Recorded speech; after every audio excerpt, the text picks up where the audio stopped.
Assalamualaikum warahmatullahi wabarakatuh. Perkenalkan, nama saya Saskia Dinda dengan NPM 217006516064, Program Studi Sistem Informasi Fakultas Teknologi Komunikasi dan Informatika Universitas Nasional.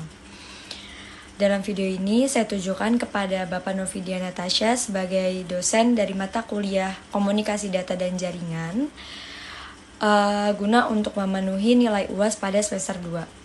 Di sini saya akan menjawab soal yang telah Bapak berikan. Pada soal yang pertama adalah penggunaan kabel UTP, STP maupun FO merupakan pilihan dalam jaringan komputer berbasis kabel. Beri penjelasan bagaimana saudara memilih salah satu dari beberapa jenis kabel tersebut. Pada kabel UTP dan STP ini adalah jenis dari kabel twisted pair, yang dimana kabel twisted pair adalah kabel jaringan internet yang di dalamnya terdiri dari beberapa kabel saling berpasangan, jumlahnya ada 8, dengan kabel yang warnanya berbeda-beda.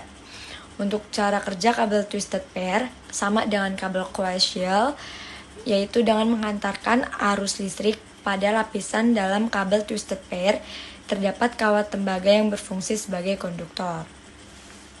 Nah, terdapat jenis-jenis kabel twisted pair, ya, yang pertama itu ada UTP atau Unshielded Twisted Pair, adalah kabel twisted pair tanpa pelindung bagian dalam kabel.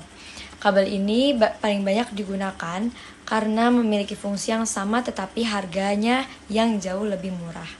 Selanjutnya, jenis twisted pair ada STP atau Shielded Twisted Pair. Jenis kabel twisted pair yang memiliki lapisan aluminium foil sebagai pelindung pada bagian dalam kabel yang berfungsi untuk menghalau gangguan elektromagnetik yang mempengaruhi internet. Aluminium foil pada kabel STP membungkus setiap pasang kabel tembaga. Jadi akan ada 4 shielded pair aluminium pada kabel. Selanjutnya ada FO atau fiber optik. Ini merupakan jenis kabel yang terdiri atas kumpulan serat-serat fiber dengan ukuran yang lebih kecil dan juga lebih fleksibel dibandingkan dengan kabel twisted pair. Tidak seperti dua kabel sebelumnya yang sudah saya jelaskan tadi, mereka masih menggunakan kabel tembaga sebagai media penghantarnya. Kabel fiber optik ini terbuat dari serat kaca atau plastik yang sangat tipis. Karena terbuat dari kaca, sinyal yang dikirim oleh FO ini berupa cahaya dari sumber ke tujuan. Makanya tidak heran apabila transmisi kabel ini lebih cepat dibandingkan dengan dua kabel sebelumnya. Salah satu kelemahan kabel ini adalah gangguan atau noise yang sering terjadi apabila tertekuk walaupun hanya sedikit. Bagian-bagian kabel fiber optik ini terdapat 5 jenis. Yang pertama ada pelindung kabel atau kabel jaket yang merupakan bagian kulit pembungkus terluar untuk melindungi seluruh bagian kabel. Yang kedua ada lapisan fiber atau strengthening fibers berfungsi menjaga kabel dari benturan keras. Yang ketiga ada lapisan plastik atau coating yang berfungsi menjaga kabel dari tekukan. Yang keempat ada lapisan tipis atau cladding yang berfungsi sebagai pembatas yang memuat gelombang cahaya sehingga data dapat ditransmisikan. Dan yang terakhir, terdapat fisik medium utama atau core yang berfungsi sebagai medium transmisi data. Selanjutnya, berikan penjelasan bagaimana saudara memilih salah satu dari beberapa jenis kabel tersebut. Jenis kabel yang akan saya pilih yaitu FO atau fiber optik karena kabel ini lebih fleksibel dibandingkan dengan kabel twisted pair. Lalu kabel FO ini terbuat dari kaca, maka sinyal yang dikirim oleh FO ini berupa cahaya. Maka dari itu tidak heran bila kabel fiber optik ini lebih cepat dibandingkan dengan kabel twisted pair. Dan yang terakhir, kabel ini sangat aman digunakan karena terdapat 5 kabel pelindung, yaitu ada pelindung kabel, pelindung fiber, lapisan plastik, lapisan tipis, dan fisik medium utama. Selanjutnya soal nomor 2 yaitu beri penjelasan tentang apa manfaat subnetting dan beri contoh perhitungan subnetting untuk kelas B. Subnetting adalah teknik yang digunakan untuk memecahkan jaringan menjadi beberapa subjaringan yang lebih kecil. Teknik subnetting biasanya digunakan untuk memudahkan pengelolaan jaringan seperti sistem dan network administrator dalam bekerja. Tidak hanya itu, subnetting juga bisa membantu meningkatkan kinerja dan keamanan jaringan. Sayangnya, subnetting mengambil beberapa perencanaan dan dapat memakan waktu ketika menjalani prosesnya. Selanjutnya, ada manfaat dan fungsi subnetting. Yang pertama, ada mengefisiensikan alamat IP. Penghematan alamat IP dilakukan dengan mengalokasikan IP address yang terbatas agar lebih efisien. Jika internet terbatas oleh alamat-alamat kelas A, B, dan C, tiap network akan memiliki 254 atau 65.000 atau 16 juta IP address untuk host device-nya. Yang kedua, ada mengurangi traffic jaringan. Subnetting memastikan bahwa traffic yang ditujukan untuk perangkat dalam subnet tetap berada di subnet itu agar dapat mengurangi kelelatan. Pendapatan subnet yang strategis dapat membantu mengurangi beban jaringan dan lalu lintas rute yang lebih efisien. Yang ketiga, ada meningkatkan keamanan jaringan. Seperti yang telah kita sebutkan sebelumnya, meningkatkan keamanan jaringan dapat dilakukan dengan melakukan teknik subnetting. Memisahkan jaringan menjadi subnet dapat mengontrol aliran lalu lintas menggunakan ACL, QoS, atau Petra Route. Dan yang terakhir, yang keempat, ada mengoptimalkan kerja dan kecepatan jaringan. Teknik subnetting dapat mengoptimalisasi untuk kinerja jaringan walaupun sebuah organisasi memiliki ribuan host device. Mengoperasikan semua device tersebut di dalam network ID yang sama akan memperlambat network. Lalu contoh untuk perhitungan subnetting untuk kelas B adalah jika analisa jumlah subnet sama dengan 28, berarti sama dengan 256 subnet. Jumlah host per subnet 216 dikurang 2, yaitu sama dengan 65.534 host. Lalu blok subnet ada 256 dikurang 255.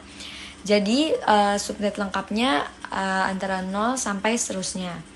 Alamat host dan broadcast yang valid. Subnet pertama, pada subnet ada 10.0.0.0, 10.1.0.0. Lalu host pertama ada 10.0.1.10.1.0. Pada soal nomor 3, yaitu beri penjelasan tentang pengertian DHCP dan jelaskan mekanisme pemberian IP ke klien oleh server DHCP. DHCP atau Dynamic Host Configuration Protocol adalah protokol berbasis server yang digunakan untuk memudahkan penyebaran IP address ke sebuah jaringan secara otomatis. Hal ini tentu akan sangat membantu karena kita tidak perlu lagi menggunakan pengaturan IP address dari satu perangkat ke perangkat lainnya secara manual. Pengertian lainnya, DHCP adalah sebuah protokol berbasis klien atau server yang secara otomatis dapat memberikan konfigurasi jaringan ke perangkat lain sehingga mengalokasikan alamat IP menjadi lebih mudah. Secara singkat, DHCP adalah protokol yang memudahkan penyebaran alamat IP. Lalu, jelaskan mekanisme pemberian IP ke klien oleh server DHCP. Ketika user menyalakan komputer lalu mengkoneksikannya dengan server yang menggunakan layanan DHCP, maka komputer itu akan otomatis meminta DHCP IP address dari IP server. Server akan langsung memberi jawaban atas permintaan user tersebut dan memberikan satu alamat IP.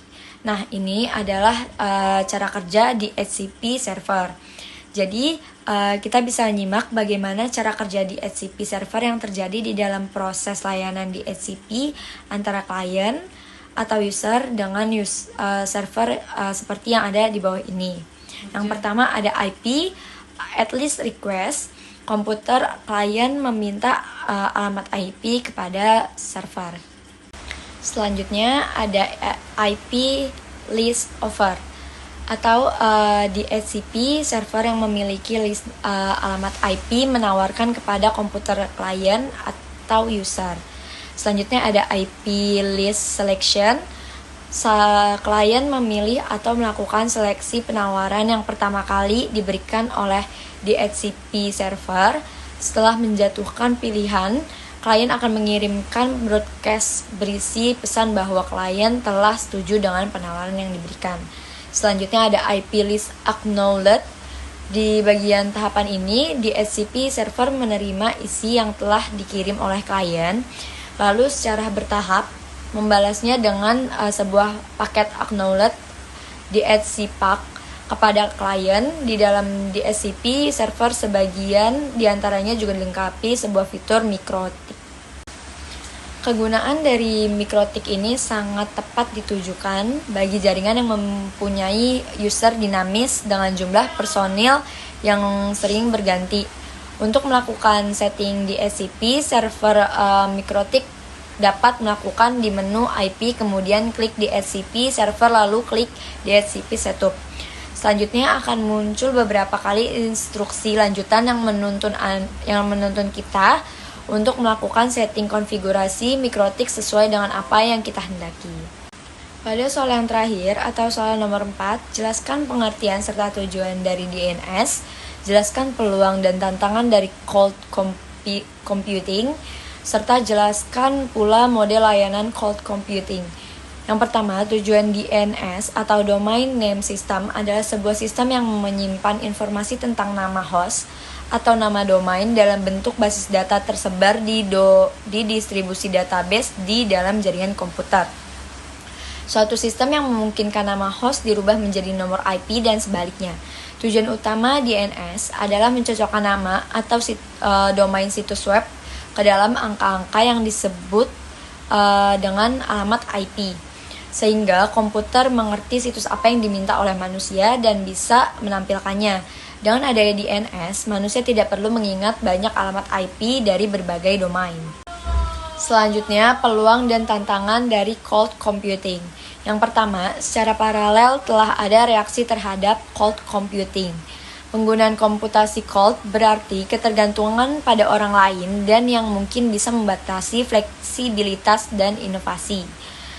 Yang kedua, yang lain memungkinkan menjadi perusahaan internet besar seperti Google dan IBM yang mungkin memonopoli pasar.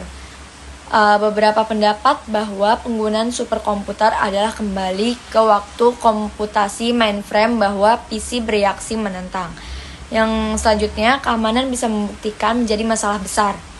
Hal ini masih belum jelas seberapa aman keluar bersumber data dan ketika menggunakan layanan data kepemilikan tidak selalu jelas. Ada juga isu-isu yang berkaitan dengan kebijakan akses. Selanjutnya ada mode layanan cloud computing. Yang pertama ada software as a service atau SaaS, adalah bentuk layanan cloud computing yang lengkap, dijalankan dan diatur oleh service provider. Lewat SaaS, user tidak perlu memikirkan bagaimana service dikelola atau bagaimana infrastruktur diatur. User hanya perlu mengetahui cara menggunakan software tersebut. Contoh SaaS adalah Google Apps, Docs, Spreadsheet, dan lain-lain, Office 365, dan Adobe Creative Cloud. Yang kedua, ada Platform as a Service atau PaaS. Layanan cloud pada jenis ini disediakan dalam bentuk platform yang dapat dimanfaatkan penggunaan untuk membuat aplikasi di atasnya. Hal ini dapat dilakukan. Bentuk penggunaan layanan PaaS adalah membangun aplikasi, upload aplikasi, testing, dan mengatur konfigurasi. Contoh PaaS adalah Amazon Web Service, Microsoft Azure, dan Facebook, dan lain-lain. Yang ketiga, ada infrastruktur as a service atau IaaS, adalah jenis IaaS pada dasarnya adalah fisik kontak server dan komputer virtual. IaaS menyediakan perusahaan dengan sumber daya komputasi meliputi servis jaringan, storage, dan ruang data center. Contoh IaaS yaitu Service Cherry, Microsoft Azure, layanan web Amazon, InMotion Hosting, Flex Metal Cloud, IBM Cloud, dan lain-lain. Sekian, apabila ada yang kekurangan, mohon maafkan. Wassalamualaikum warahmatullahi wabarakatuh.